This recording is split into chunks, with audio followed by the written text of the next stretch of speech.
చిన్న చిన్న వాటికి కూడా 50 లక్షలు కోటి రూపాయలు దానికి కూడా బిల్లులు శాంక్షన్ చేసినందుకు బిల్లు ప్రభుత్వానికి పెండింగ్ బిల్స్ 3 సంవత్సరాలు 4 సంవత్సరాలు 5 సంవత్సరాల నుంచి ఇవ్వని బిల్స్ కూడా ఉన్నాయి. దానికి కూడా డబ్బులు తీసుకుంటున్నారు అని చెప్పి ఆరోపణలు వస్తున్నాయి. కింది స్థాయిలో డిస్కషన్ జరుగుతోంది. దాని మీద చాలా డిఫేమ్ అయినారు బట్టి విక్రమార్క ఆర్థిక మంత్రిగా ఉండి. దీనికి ఆధారాలు ఉన్నాయంటే ఆధారాలు మైక్ ముందు వచ్చి చాలా మంది మాట్లాడరు, కానీ కాంట్రాక్టర్లు సెక్రటేరియట్లో ధర్నా చేశారు కదా. సో బట్టి విక్రమార్క ఆ విషయంలో చాలా డిఫేమ్ అయినారు. ఆయన ఆ విషయంలో ఇవ్వాలి. ఈ 9 బ్లాక్ సంగతి ఏందో కానీ. బట్ ఒకటి, కాంగ్రెస్ గవర్నమెంట్ ఉన్నప్పుడు ఇంతే, ఏంటంటే ఒకరినొకరు తవ్వుకునే ప్రయత్నం చేస్తారు, ఒకరినొకరు దెబ్బ తీసుకునే ప్రయత్నం చేస్తారు. అల్టిమేట్లీ ఇప్పుడు రాజశేఖర రెడ్డిని కూడా దెబ్బతీసే ప్రయత్నం చేశారు, కానీ ఆయన క్లియర్ స్ట్రాంగ్ లీడర్గా ఎమర్జ్ అయినప్పుడు ఆ ఇబ్బంది రాలేదు. బట్ రేవంత్ రెడ్డికి ఇంకా యాక్సెప్ట్ చేయట్లేదు.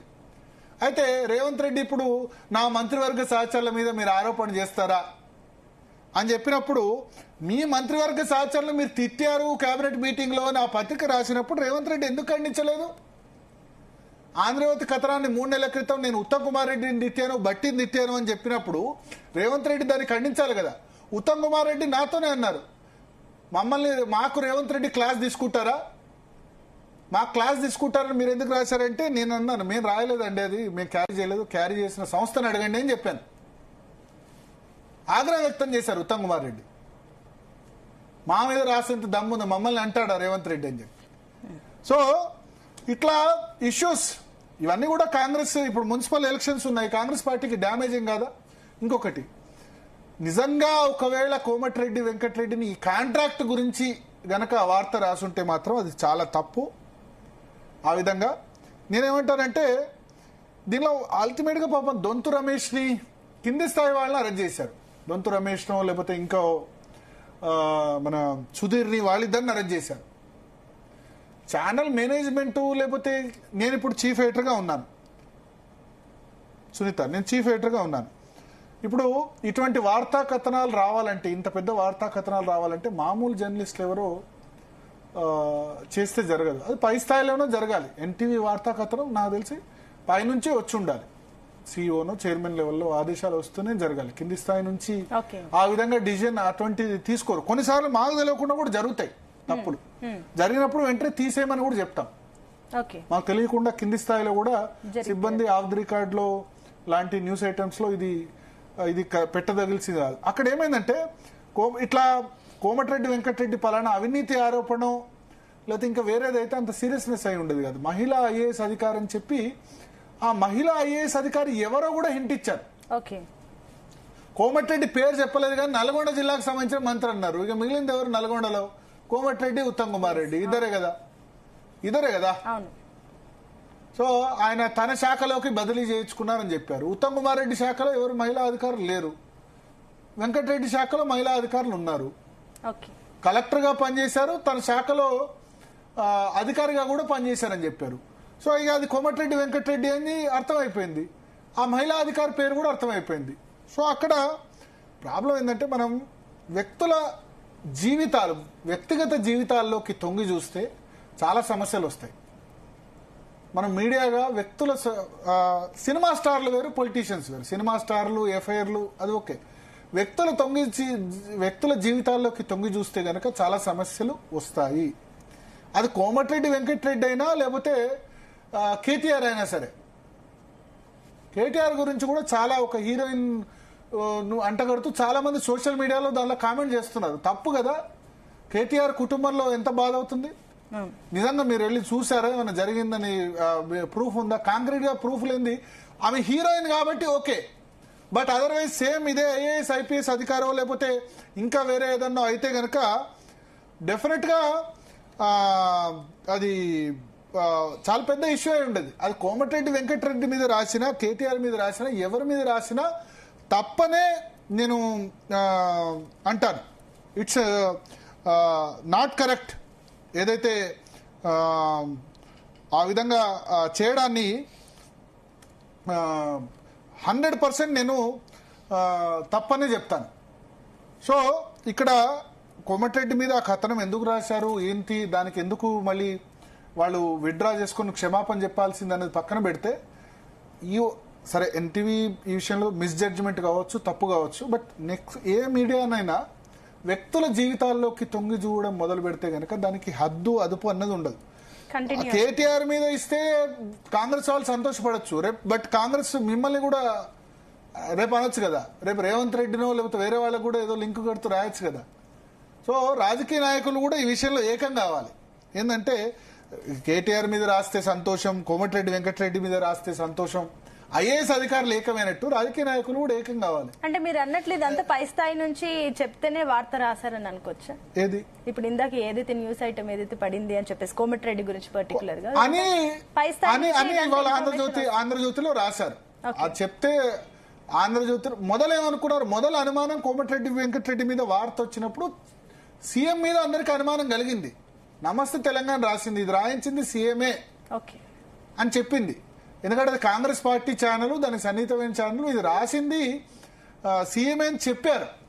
మరి అలాంటప్పుడు చెప్పిన తర్వాత దానికి ఇప్పటి వరకు అందరికీ అదే పర్సెప్షన్ ఉంది. నిజానికి ఈ విషయం నైనీ బ్లాక్ అని సంబంధించి నేను వాస్తవంగా చెప్తున్నా. నాకు ఒక ఎమ్మెల్యే శుక్రవారం సాయంత్రమే చెప్పారు, కాంగ్రెస్ పార్టీ ఎమ్మెల్యే, కోమటిరెడ్డికి అత్యంత సన్నిహితంగా ఉండే ఎమ్మెల్యే నాకు శుక్రవారం సాయంత్రమే చెప్పారు, నైనీ బ్లాక్ గురించి కోమటిరెడ్డి వెంకటరెడ్డి దాన్ని ఆపోజ్ చేస్తున్నారు, తనకు టెండర్ కావాలని చెప్పలేదు, దాన్ని ఆపోజ్ చేస్తున్నారు, బట్టి విక్రమార్కకు రాకుండా చేస్తున్నారు, ఎందుకంటే ఎనర్జీ మినిస్టర్ బట్టి విక్రమార్క కాబట్టి అందుకోసం బట్టి విక్రమార్క ఇది రాయించారని నాకు ఒక ఎమ్మెల్యే చెప్పారు శుక్రవారం సాయంత్రమే. కానీ నా దగ్గర పూర్తి ఆధారం లేదు దానికి సంబంధించి. నేను బట్టి విక్రమార్క మీద ఆరోపణ చేసినప్పుడు లేకపోతే ఆ ఛానల్ మీద ఆరోపణ చేసినప్పుడు నా దగ్గర పూర్తి ఆధారం లేదు. అది ఎమ్మెల్యే పర్సెప్షన్ కావచ్చు.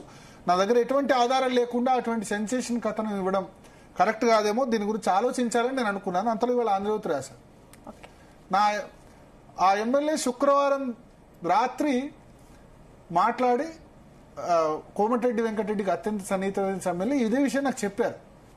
చెప్పినా ఎందుకు చేయలేదంటే, సరే ఒక సెన్సేషన్ రాష్ట్రాన్ని షేక్ చేసే విషయం అయినప్పుడు దానిలో మరింత ఎవిడెన్స్ అవసరం, మరింత ఇది అవసరం. ఎందుకంటే మన ఛానల్ మీద కూడా ఇవ్వాలి, ప్లస్ డిప్యూటీ సీఎం గురించి కూడా మాట్లాడుతున్నాను.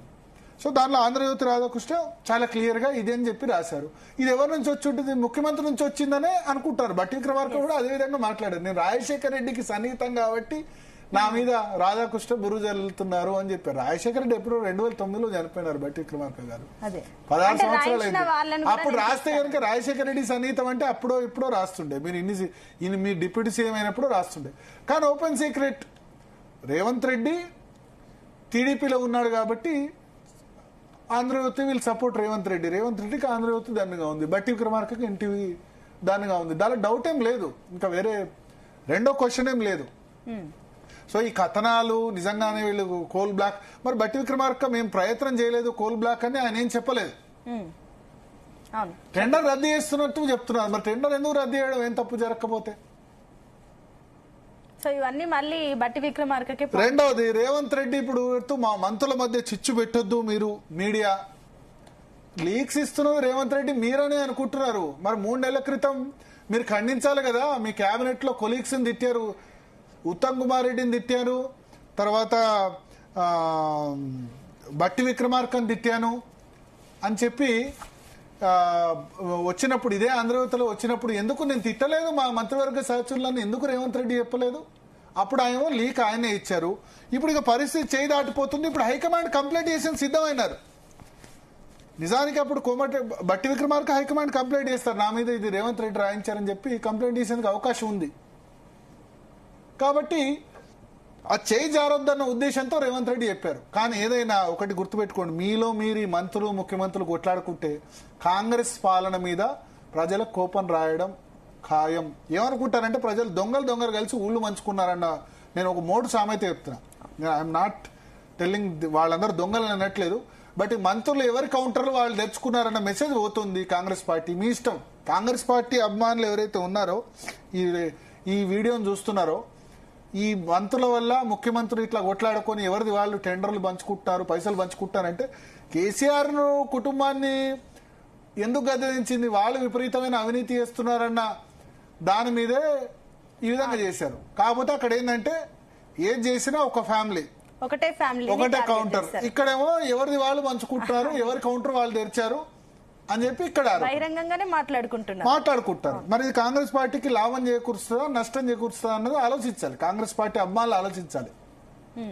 అంటే సరే, ఇప్పుడు రాజకీయాల్లో డబ్బు లేనిది ఏది సాధ్యం కాదు. ఓటరు ప్రజలు కూడా అంత నీతిగా నిజాయితీగా ఏం లేరు. ఓటుకు డబ్బు కావాలి. 2,000 ఇస్తావో, 3,000 ఇస్తావో, 5,000 ఇస్తావో, రేపు మున్సిపల్ ఎన్నికలు వచ్చినా ఎంత ఇస్తావో, ఎంత తాగిస్తావో, తెప్పిస్తావో, ఏమిస్తావో ఆ డబ్బు ఏమో వాళ్ళ బట్టి విక్రమార్క ఏం ప్రింట్ చేయడు, రేవంత్ రెడ్డి ఏం ప్రింట్ వాళ్ళ ఇంట్లో ప్రింట్ చేయడు, కేసీఆర్ ఏమో ఇంట్లో ప్రింట్ చేయడు, లేకపోతే కిషన్ రెడ్డి ఏమో వాళ్ళ ఇంట్లో ప్రింట్ చేయడు. ఈ కాంట్రాక్టులు, కమిషన్లు, బొగ్గులు, బ్లాక్లు, ఇరిగేషన్ ప్రాజెక్టులు వీటి ద్వారానే వాళ్ళకు రాజకీయ పార్టీలకు డబ్బులు వస్తే ఆ డబ్బులు తీసుకొచ్చి రాజకీయాల్లో పెడతారు. కొద్దిమంది రాజకీయ నాయకులు ఎన్నికల్లో ఖర్చు పెడతారు. కొద్దిమంది రాజకీయ నాయకులు ఇంకో 20 సంవత్సరాలు పార్టీ నడపాలి, నేను నడపాలి, గెలవాలి కాబట్టి నాకు డబ్బు కావాలంటే ఎక్కడి నుంచి రావాలని చెప్పి కబ్జాలు, ఇరిగేషన్ ప్రాజెక్టులు, కమిషన్లు ఇవన్నీ నడుస్తాయి. ఇది ఓపెన్ సీక్రెట్. కాకపోతే కాంగ్రెస్ గవర్నమెంట్ లో ఎవరిది వాళ్ళు చేసుకుంటారు. కొత్తగా ఈ బిల్స్ కూడా డబ్బులు తీసుకుంటారని బట్టి విక్రమార్క మీద వస్తుంది, ఆరోపణ వస్తుంది. కింది లెవెల్లో ఆ టాక్ నడుస్తుంది. దాని మీద బట్టి విక్రమార్క క్లారిఫై చేసి నేను తీసుకోవట్లేదు, ఇగో ఆన్లైన్ ప్రకారం చేస్తున్నాం, చేస్తున్నాం అని క్లారిఫికేషన్ ఇస్తే బాగుంటుంది. ఇప్పుడు ఆ ఆరోపణలు వచ్చినప్పుడు అది కింది స్థాయిలో అనుకుంటున్నారా లేదా, వాళ్ళ కుటుంబ సభ్యుల మీద కూడా ఆరోపణ వస్తున్నప్పుడు ఆయన వచ్చి క్లారిఫికేషన్ ఇస్తే బట్టి విక్రమార్క ఆయన అన్నారు, మేము రాజకీయాల్లోకి చాలా సేవ చేసేందుకు వచ్చాం, 40 సంవత్సరాలుగా ఉన్నాం, బట్ లాస్ట్ 2 years గా మీ ఇమేజ్ అయితే ఈ విషయంలో, బిల్స్ విషయంలో అయితే డ్యామేజ్ అవుతుంది బట్టి విక్రమార్క గారు. చిన్న చిన్న బిల్స్ కూడా డబ్బులు తీసుకుంటారని ఆరోపణలు వస్తున్నాయి.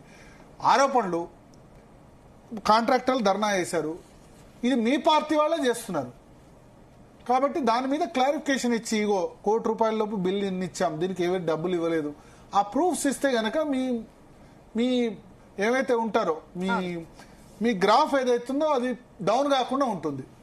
చాలా మంది ఎమ్మెల్యేలు ఓపెన్ గా చెప్తున్నారు, మా దగ్గర కూడా చేయట్లేదు. ఒకసారి ఎమ్మెల్యేల సిఎల్పి మీటింగ్ లో పెట్టి 5 కోట్ల లోపే మీరు వర్క్స్ తెచ్చుకోండి, మిగతా అయితే గనక పెద్ద బిల్స్ అయితే మేము ఇచ్చేస్తామని ఓపెన్ గా ప్రజెంటేషన్ ఇచ్చారు ఎమ్మెల్యేస్ కాకుండా మీరు మీడియాకు ప్రజెంటేషన్ ఇవ్వండి, ట్రాన్స్పరెన్సీ బిల్స్ ఇవ్వడంలో. ఎందుకంటే డబ్బులు లేవు కాబట్టి 5 సంవత్సరాల క్రితం, 3-4 సంవత్సరాల క్రితం బిల్స్ కూడా ఇవ్వాలంటే దానికి అందరూ వడ్డీల మీద కాంట్రాక్టర్లు ఇబ్బంది పడుతున్నారు. చిన్న కాంట్రాక్టర్లు, చిన్న వాళ్ళు, సర్పంచ్లు బిల్లులు రాక ఇబ్బంది పడుతున్న పరిస్థితి. చిన్న నేతలు, ప్రభుత్వం అంటేనే బిల్స్. సో ఆ విషయంలో ఆయన బదనం అయితే ఖచ్చితంగా అవుతున్నారు. సో ఈ విషయాన్ని గుర్తు ఉంచుకోవాలి ఖచ్చితంగా. అంటే ఒక పాయింట్ భరత్, మీరు అంటున్నట్లు ఏ మంత్రులు కూడా బయటకు వచ్చేసి దాని గురించి వెంటనే రియాక్ట్ అవ్వట్లేదు. But at the same time CM Revanth Reddy ఒక మాట అంటున్నారు, మా మంత్రులు అందరూ క్లీన్ చిట్ తో ఉన్నారు, క్లీన్ ఇమేజ్ తోనే ఉన్నారని చెప్పేసి అంటారు. ఈ మాటలు సరిపోతాయి? ఇంతకాలం ఏం చేశాడు మా మంత్రులు క్లీన్ ఇమేజ్ అని? కోమటిరెడ్డి వెంకటరెడ్డి సంబంధించి అయినప్పుడు ఇవాళ, ఎందుకంటే బట్టి విక్రమార్క కంప్లైంట్ చేస్తాడేమో, కోమటిరెడ్డి కంప్లైంట్ చేస్తాడేమో అన్న ఉద్దేశంతో ఆయన అందరూ ఓపెన్ సీక్రెట్, మీ మంత్రివర్గం లేదా మీ ఎమ్మెల్యేలందరూ ఆంధ్రజ్యోతిలో రాసే కథనాల వెనుక ముఖ్యమంత్రి ఉన్నారని అనుకుంటున్నారు. అంటే అసెంబ్లీ లాబీలో చర్చ, ఇదివరకు కేబినెట్ కొలీగ్స్ నేను తిట్టానన్నప్పుడు తిట్టలేదని ఎందుకు చెప్పలేదు ఆయన క్లారిఫికేషన్? ఇప్పుడు శృతి మించింది మళ్ళీ తన మీద అటాక్ చేస్తారు. బట్టి లేకపోతే ఉత్తమైన బట్టి అయినా లేకపోతే కోమటిరెడ్డి అయినా వీళ్ళందరూ అటాక్ చేస్తారన్న ఉద్దేశంతో ఆయన క్లారిఫికేషన్ ఇచ్చారు. ఎన్నిసార్లు ఎన్ని లీక్స్ ఈ మీడియాకు లీక్స్, ఈ సెలెక్టివ్ లీక్స్ మీడియాకు మీరు ఆంధ్రజ్యోతికి ఇస్తున్నారు. మీరేం తెలుసు, ఆంధ్రజ్యోతి మీకు ఫేవర్ గా ఉందని తెలుసు, ఎందుకంటే టీడీపీ ఆయన నుంచి మీకు సంబంధాలు ఉన్నాయి, సత్సంబంధాలే, మంచిదే. అంటే ఇది ఒక రేవంత్ రెడ్డికి ఆంధ్రజ్యోతి ఈనాడు సపోర్ట్ కాదు, కేసీఆర్ కు ఆయన ఛానల్స్ సపోర్ట్ ఉండే. కేసీఆర్ కు ఆంధ్రజ్యోతి పడదు కానీ కేసీఆర్ కు నమస్తే తెలంగాణ ఆయన సొంత పేపర్ ఉంది. ఇంకా మిగతా సంస్థలు కూడా సపోర్ట్ ఉండే. మీడియా సంస్థలు, రాజకీయ నాయకులు, పార్టీల మధ్య ఇప్పుడు పెద్దగా మేము న్యూట్రల్